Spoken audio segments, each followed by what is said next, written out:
Fala galera ligada no Pautas e Táticas, vamos voltar com as nossas análises rápidas, a primeira da temporada 22-23, e hoje nós vamos falar do Arsenal, do Mikel Arteta, o improvável líder da Premier League a esta altura, jogando o melhor e mais consistente futebol da Europa na atualidade.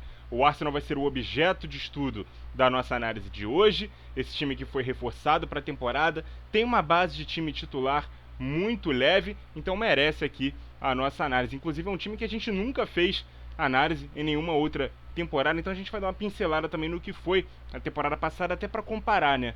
O que mudou em relação ao time que quase foi para a Champions League, mas não conseguiu a classificação. Então o like já tá dado, inscrição já tá feita, ou então espero o vídeo acabar para ver se a gente merece, quero conquistar a sua inscrição, beleza? Vamos pegar aqui a nossa prancheta e falar sobre a base desse time titular, que tem Ramsdale no gol, Ben White na lateral direita, Saliba e Gabriel Magalhães, o brasileiro, na zaga, e Zinchenko na lateral esquerda.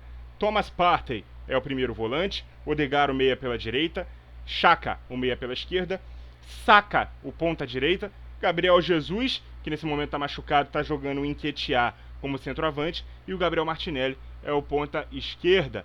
Esse time joga no 4-3-3, com o Xhaka na mesma linha do Odegaard na armação e deixando a proteção com o Thomas Partey. Essa já é uma importante diferença em relação ao time da temporada passada, comandada pelo Arteta. Ele que foi auxiliar do Pep Guardiola no City, chegou ao Arsenal para dar ao time essa cara de um time mais ofensivo e naturalmente com pitadas do que ele aprendeu, né, com seu mestre adepto do jogo de posição. O Arteta tinha como um de seus principais conceitos espaçar o time, isolar os pontas e aprofundar a linha de defesa, principalmente na temporada passada, e tentar controlar o jogo no meio-campo com os mesmos 3 jogadores formando uma dupla de volantes e o Odegaard um pouco mais à frente. Isso permitia afastar a primeira pressão do adversário da segunda linha, já que os setores ficavam um pouco mais espaçados, né? A linha de defesa bem próxima do goleiro e aqui os 2 volantes um pouco mais à frente. Então, quando essa pressão do adversário vinha com 2 jogadores, um dos laterais tinha mais espaço para poder avançar, tentar fazer uma conexão com o meio-campo e gerar uma superioridade numérica. Vamos ver então aqui na prática como isso funcionava. Se tem 2 jogadores do adversário por aqui e a defesa do Arsenal consegue fazer a bola chegar em um dos 2 laterais, eles subiam para poder fazer com que o time tivesse mais jogadores no meio campo. Se o adversário acumulasse jogadores no meio e subisse a sua linha de defesa,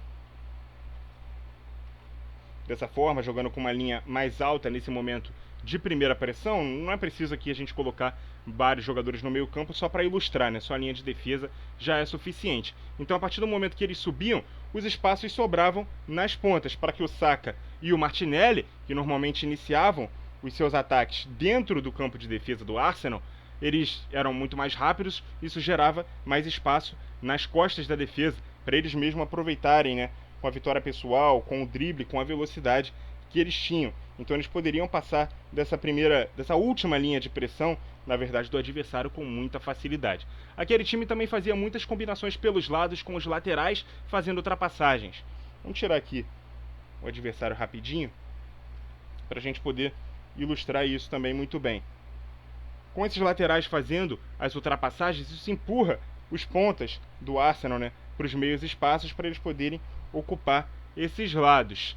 Isso incumbe também os volantes de fazerem a cobertura dos laterais. Isso acontecia principalmente do lado esquerdo, né, com o Tierney, que era o lateral, subindo, e o Xhaka fazendo a cobertura. Lembrando que o Arsenal ainda tem os 2 bons laterais ofensivos da temporada passada no seu elenco atual. O japonês Tomiyasu na direita e o escocês Tierney pela esquerda. Uma das principais variações se dá a partir da contratação do Zinchenko nessa temporada.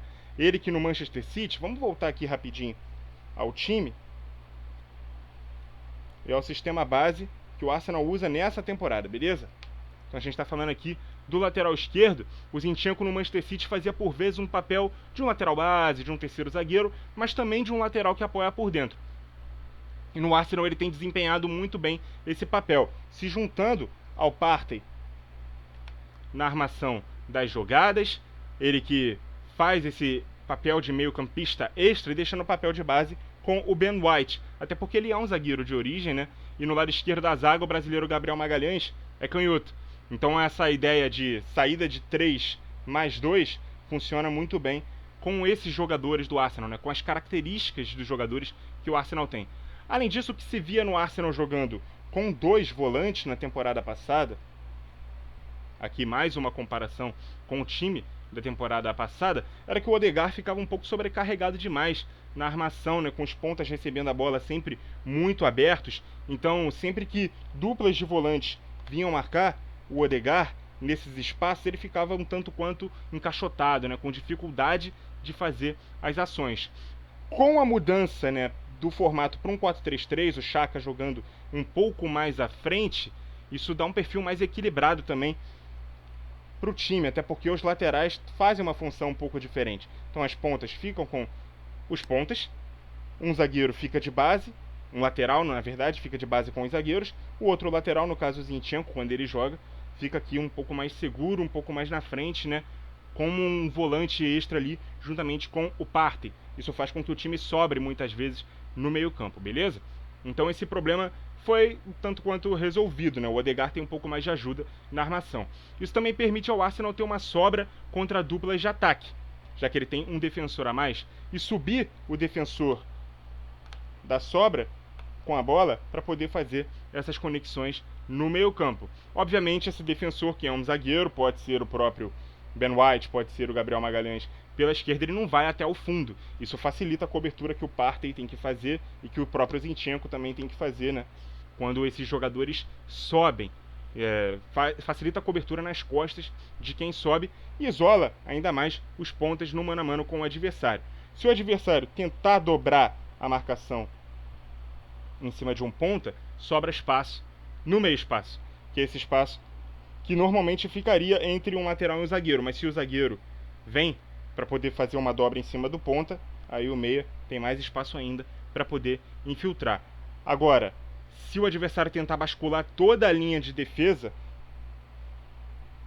para o espaço que está jogado, o espaço que vai sobrar era o lado oposto com o outro ponta, beleza? E obviamente a gente tem que falar também do Gabriel Jesus. Vou deixar só a linha de defesa aqui nesse momento, tirar os outros jogadores, para a gente poder falar do Gabriel Jesus e o acréscimo de qualidade que ele deu nesse time do Arsenal. Ele que é um jogador muito dinâmico, né? Gabriel Jesus tem um impacto imediato, porque as características dele são muito compatíveis com esse estilo de jogo que o Arsenal joga. Ele tem total liberdade de movimentação, ele sai da área, arrasta zagueiro, ele pode também cair pelos dois lados, normalmente participa das tabelas em que quem está invadindo o espaço, né, aberto por ele como referência, traindo a marcação, aproveita. Então se ele cai para o lado e o zagueiro é arrastado, um dos dois meio-campistas e pode invadir o espaço por dentro. Agora, se ele sai da área no movimento mais vertical, vem se juntar aqui aos meio-campistas, ele pode receber a bola de costas e já fazer uma tabela para um ponta entrar na área em diagonal. Então ele não é só o 9 para ser alimentado, ele gera muito jogo, gera muito espaço, contribui muito com os companheiros, construindo jogadas. Ele nesse momento está machucado, então ele se machucou durante a Copa, inclusive, né, jogando pela seleção brasileira. Então o Nketiah tem jogado no lugar dele, que é um jogador que, assim como Jesus, é um centroavante, mas pode cair pelas pontas. Então mantém o mesmo perfil tático de um camisa 9. Agora falando um pouco do sem bola do Arsenal, falando brevemente, né, sobre isso, porque é um time que quando perde a bola aplica marcação, pressão, né?